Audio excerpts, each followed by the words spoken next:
जय श्री राधे राधे। आप सबका इतना प्यार देने के लिए बहुत बहुत धन्यवाद। आप सब मंगलमय होंगे, स्वस्थ होंगे। सबसे पहले मैं गई थी वृंदावन, और वृंदावन से मैंने देखा कि बांके बिहारी जी का भी प्राकट्य उत्सव आने वाला है।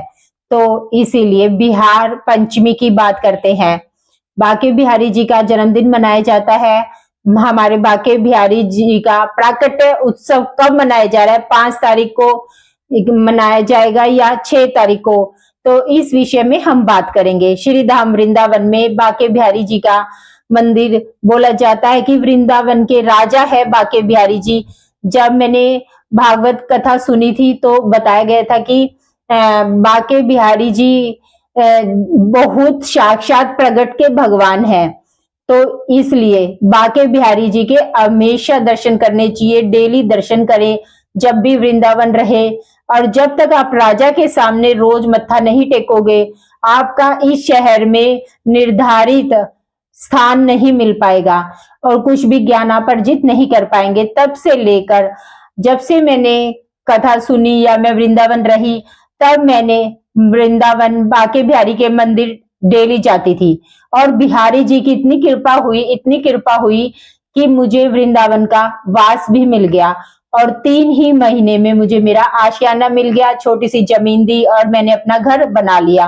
और बिहारी जी की कृपा से मैंने सेवार्थ बनाया, जो सेवा की भावना से मैं देती हूँ, बिना पैसे के निःशुल्क देती हूँ। अगर आप लोगों को चाहिए तो आप भी इन्फॉर्म कर सकते हैं। अब बिहार पंचमी कब है?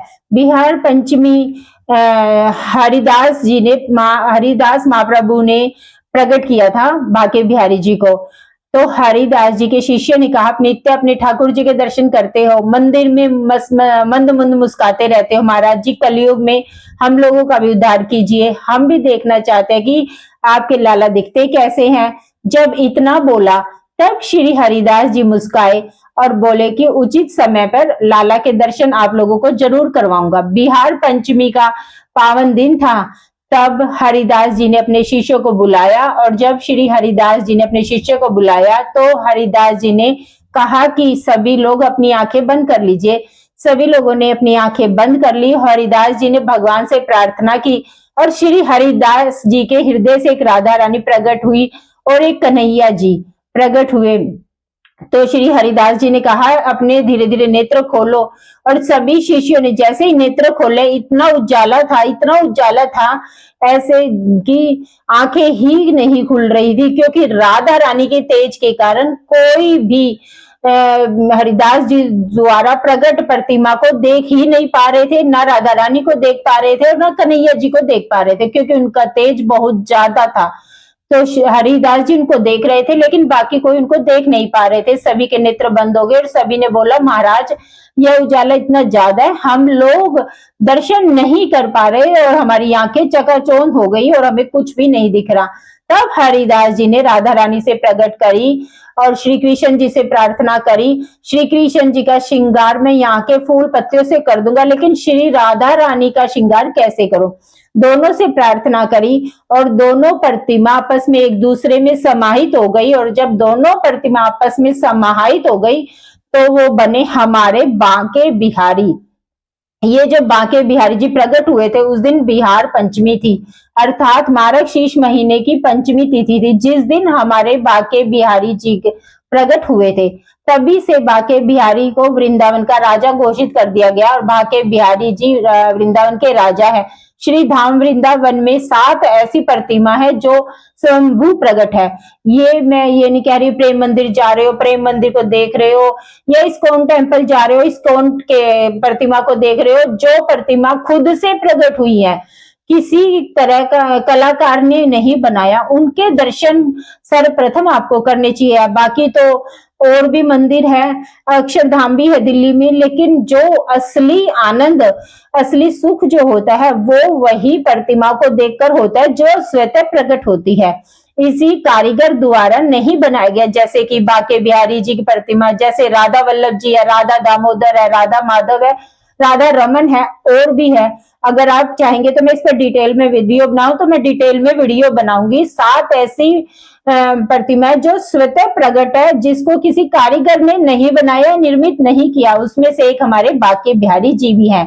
बांके बिहारी जी का जो जन्मदिन मनाया जाता है वो बिहार पंचमी पर मनाया जाता है और बड़ी धूमधाम से मनाया जाता है। बांके बिहारी जी का जन्मदिन ही नहीं अपितु हमारी राम जी और माता सीता जी का भी विवाह बिहार पंचमी पर हुआ था।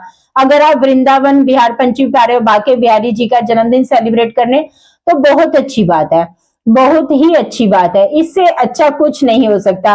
कि कहते हैं ना कि कोई खास लोग होते हैं जिनको बिहारी जी अपने जन्मदिन पर बुलाते हैं।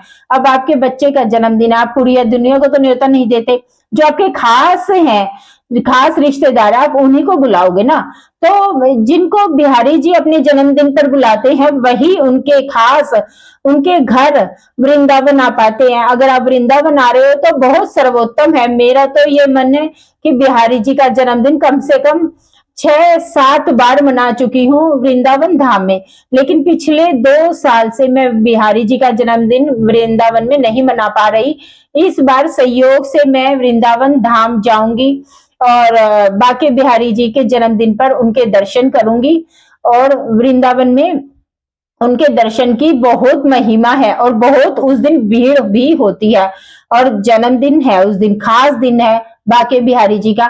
अगर आप आना चाहते हो तो बहुत सर्वोत्तम है। अगर बहुत सारे लोग हैं जो शारीरिक रूप से सक्षम नहीं है, आर्थिक रूप से सक्षम नहीं है, वे अपने घर पर लड्डू गोपाल जी को के साथ अपने बिहारी जी का जन्मदिन मना सकते हैं। अगर बिहार पंचमी कब है और अपने लाल लड्डू गोपाल जी को कैसे बिहारी जी का जन्मदिन मनाना है, तो वो मैं आपको बता रही हूँ। बिहारी जी का जन्मदिन अर्थात बिहार पंचमी जो तिथि प्रारंभ हो रही है 5 दिसंबर को सुबह सुबह 12:30 बजे के आसपास हो रही है। पंचमी तिथि का विश्राम 6 सितंबर को हो रहा है। 6 सितंबर को 12:07 के आसपास हो रहा है। उदय तिथि के अनुसार बांके बिहारी जी का जन्मदिन मनाया जाएगा, वो 6 सितंबर को मनाया जाएगा। 6 सितंबर को बांके बिहारी जी का जन्मदिन बहुत धूमधाम से मनाया जाएगा। श्री वृंदावन धाम में मनाया जा रहा है। हर जगह 6 सितंबर को ही, 6 दिसंबर को ही बांके बिहारी जी का जन्मदिन मनाया जा रहा है। और इसमें खूब योग बन रहे हैं, सर्व सिद्धि योग, इस दिन शिववास योग बन रहा है। बहुत अच्छी तिथि है। इस दिन भगवान राम जी और माता सीता जी का भी विवाह हुआ था और उनकी भी वर्षगांठ मनाई जाती है। तो दाम्पत्य जीवन वाले जो हैं, जिनकी जन्म कुंडली देखते हैं तो उनको पता चलता है कि उनकी मैरिज लाइफ में कोई प्रॉब्लम है, तो कुछ उपाय मैं बताऊंगी, तो उससे आपका उत्तम होगा। नेक्स्ट वीडियो में मैं आपको बताऊं घर पर रहकर बिहार पंचमी पर अर्थात बांके बिहारी जी के प्राकट्य उत्सव पर आप क्या कर सकते हैं। तो आप कमेंट बॉक्स में लिखकर कोई भी सवाल अगर आप पूछना चाहे पूछ सकते हैं। और एक बात और कि उस दिन बांके बिहारी के मंदिर पर बहुत ज्यादा भीड़ होती है। विद्यापीठ चौराहे से अगर आप एंट्री करते हैं, लेकिन अगर आप अठखंबा से, वृंदावन में अठखंबा राधा वल्लभ के बैक साइड में आता है, वहां से अगर आप दर्शन करते हैं राधा वल्लभ मंदिर में, आप अपनी चप्पल निकाल दीजिए, क्योंकि कई बार फिर चप्पल पहनने के लिए हमें दूसरी गली से घूमकर जाना पड़ता है। तो इसीलिए आप चप्पल राधा वल्लभ के मंदिर में निकालिए और बांके बिहारी के मंदिर में जाइए और उनके दर्शन कीजिए और दर्शन करकर आप वहीं पर आ जाइए, क्योंकि उस रास्ते पर भीड़ कम होती है और आपको आसानी से दर्शन हो जाएंगे और वो रास्ता भी छोटा ही पड़ता है। तो इसीलिए अगर आपको मेरी ये जानकारी अच्छी लगी हो और आप अगर इसके बारे में कुछ जानते हो या जानना चाहते हो तो कमेंट बॉक्स में लिखकर भेज सकते हैं, क्योंकि ज्ञान बांटने से बढ़ता है।